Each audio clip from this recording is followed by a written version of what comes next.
Pleasure today on the PNE Pod to be joined by a member of PNE's last Championship playoff final side back in 2005. It is a pleasure to have former Scotland international Brian O'Neill with us. Brian, how are you? I'm good, thank you. Yeah, thanks a lot for the invite. Bon, can't believe it's been that long since North End got into a playoff final. I know, it's a long time. 2005, it'll be 20 years. Nuts, isn't it? It is nuts. You were close though, weren't you? Yeah, we should have. That was the year, I think. That was because we had really good players. We had good players.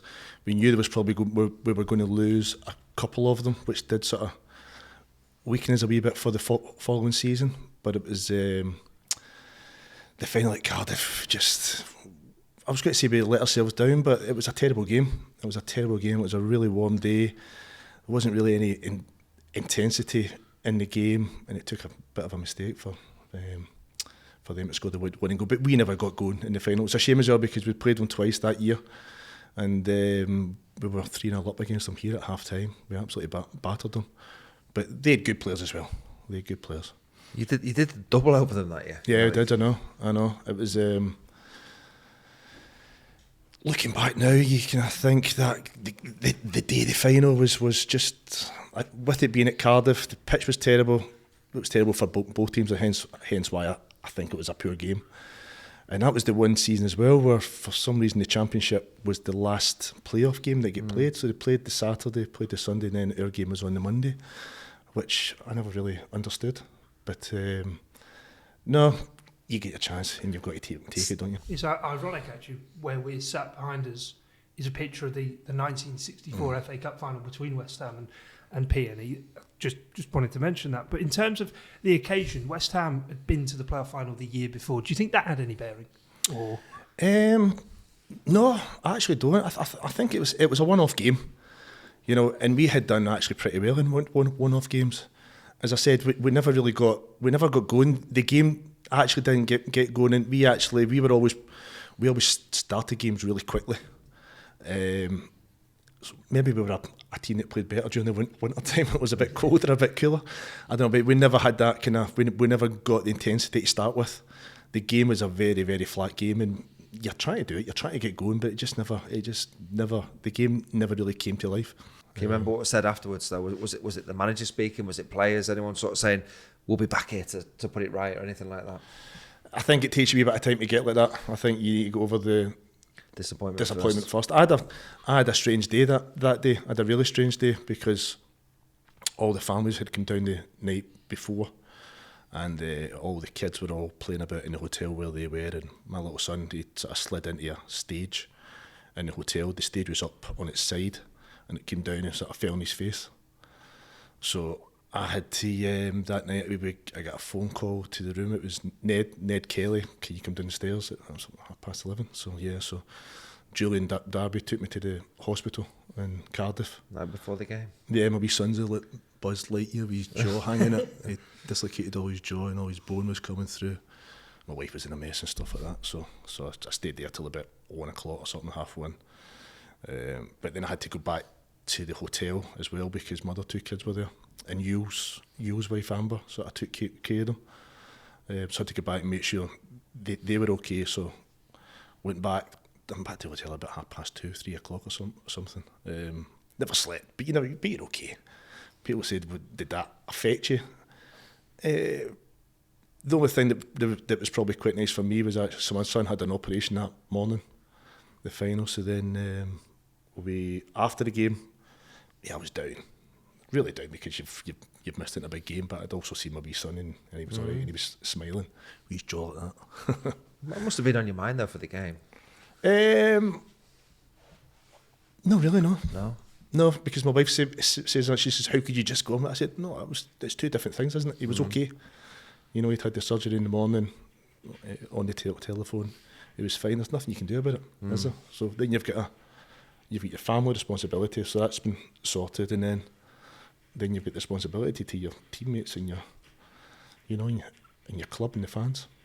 We've got so much to talk to you about, sort of the Celtic days, Wolfsburg, Derby, but while we're talking about this, because you're saying it was an end of an era, I remember being around that dressing room. Now, I was injured at the time, but we were top of the league in the I know, January. I know, flying. But what kept getting thrown in is it's Billy Davis's team, and it was a bit like Simo's the manager. Yeah. And He brought in good players as well. Yeah, and it felt like everything kept getting sort of compared to Billy Davis because she'd been in 2 playoff campaigns. And, And this is Billy Davis's team, and it was quite strange. It wasn't really. You're spot on there. It wasn't because it had really changed. Nashi left as well. Nashi was still there driving his Porsche. He was like, how old?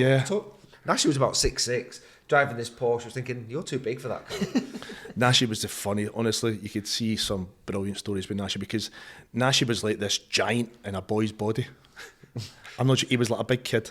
He really was. We had even the lads when it came to doing the Christmas party. So remember down at Springfields, they had that little stand.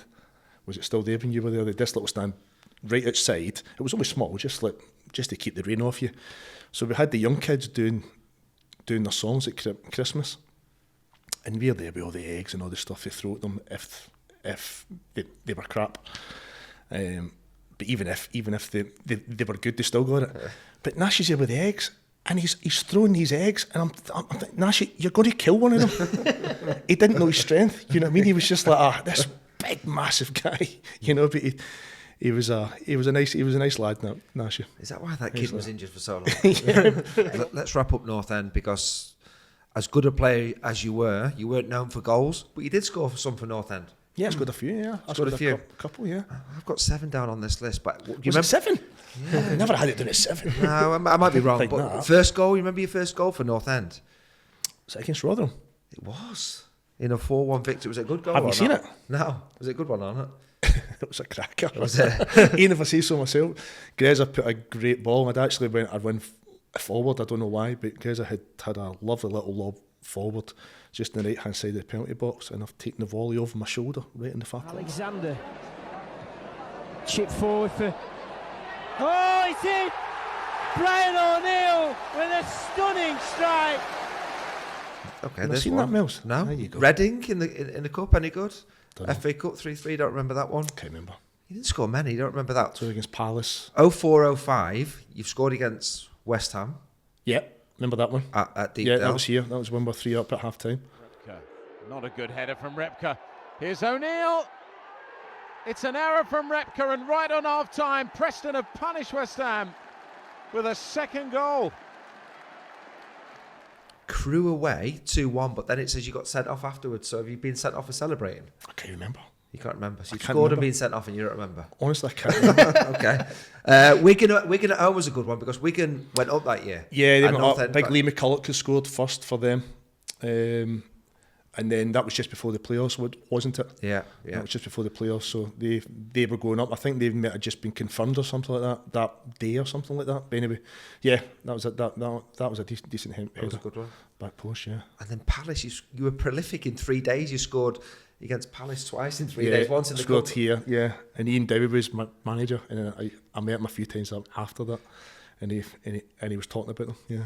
So what are you doing scoring? Yeah, I know. It was only corner kicks, really. It was very rarely in open play. We always ask the guests just to sum up what PNE means to you, your time at PNE, just in a few sentences. Preston North it's been a really happy time of my life, and we've actually settled down here. When I stopped playing, we settled down here, like the family. And but the football, those 2 years, I can honestly say those 2 years were probably 2 of the best 4 years that I had in my career, because of the group of players we had. There's a lot of good players, really good characters, personalities, because I think we've all been at other clubs where you're thinking you've always like maybe 4 or 5, and it's just they just let the place down, let themselves down. Never had that here. There was a really good work ethic, and I think that's been proven by what a lot of the lads have went to do at other clubs or other careers. Look at yourself, Miles. You know, there's other boys have done really well in other sort of lines of work, and it just tells you a lot about the people. And I was always made, as soon as I came here, I was made to feel really welcome with the fans and about the place. And it's lovely when you're, even if I'm in Leatherman and Preston and you meet Preston fans. We've got happy times to talk about, because they were quite good times. It's just a shame we just couldn't take that final step because that's kind of all this club needs, just to take it to the next level. And I do believe it will happen. I do believe it will happen. Hopefully it will happen soon. Neil Mellor scored. Preston take the lead. And that's exactly what it means to Neil Mellor to score in the West Lancashire derby.